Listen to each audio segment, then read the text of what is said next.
After the third video on Beethoven's adagios were made, I uploaded the text to Notebook LM. The deep dive it generated is as follows. Welcome back, everyone. Today we're going to be doing something a little bit different, a little bit of a twist on our usual deep dives. Ooh, Yeah, today we're going to be diving into music. interesting. I'm intrigued. Yeah, so we're going to be talking about the adagio movement from Beethoven's Violin Sonata No. 7. Have you ever heard it before? I have, yes. Beautiful piece. Yeah. The source material for this deep dive is a video that I saw by Kai-Fong Lee. And he talks about this piece, the adagio. Okay, And he was contrasting it with something like the last movement of the Fifth Symphony. right. Same composer, right? Right. Beethoven.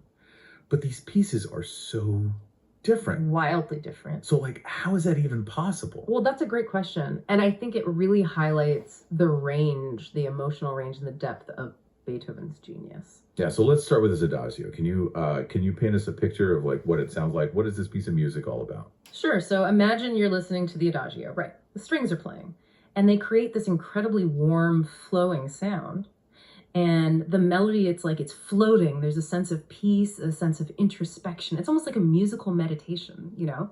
Yeah. And Beethoven achieves this feeling through a very particular way of writing the music. He uses these long, drawn-out phrases, and the harmony, the way the chords change, they create this feeling of resolution and calm. It's like a musical sigh of relief, if that makes sense. It does, yeah. I can almost like feel it in my mind as you're describing it. Exactly. Now, putting this into context, Beethoven composed this sonata in 1801, 1802. Oh, okay. And interestingly enough, during this time, he was also grappling with a growing awareness of his hearing loss. Oh, wow.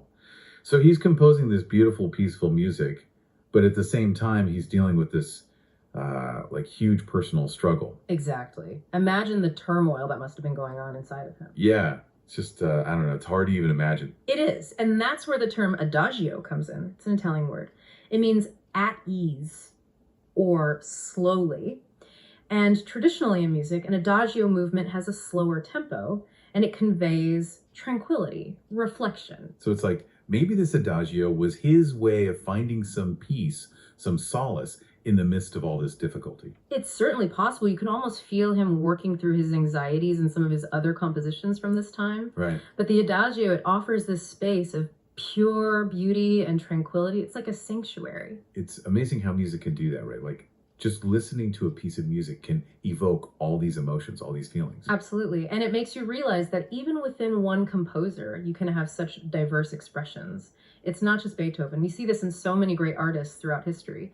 Think of a painter, for example, who can create these vibrant, chaotic scenes full of energy, Right. and then turn around and paint something incredibly serene and minimalist, almost like a completely different person painted it. Yeah, it's like we as humans, we contain multitudes. We're not just one thing. We have all these different sides to us. Exactly. And I think that brings us to a really interesting question for our listeners to consider. What other seemingly contradictory emotions or ideas might be coexisting, not just in artists or their work, but within ourselves? That's a great question. It's definitely something to think about. It is. And for those of you who are interested in experiencing this adagio firsthand, you can find it by searching for Beethoven's Violin Sonata No. 7, Opus 30. Give it a listen and, let us know what emotions, what images it evokes in you. I would love to hear your thoughts. Until next time. See you then. Bye. End of deep dive.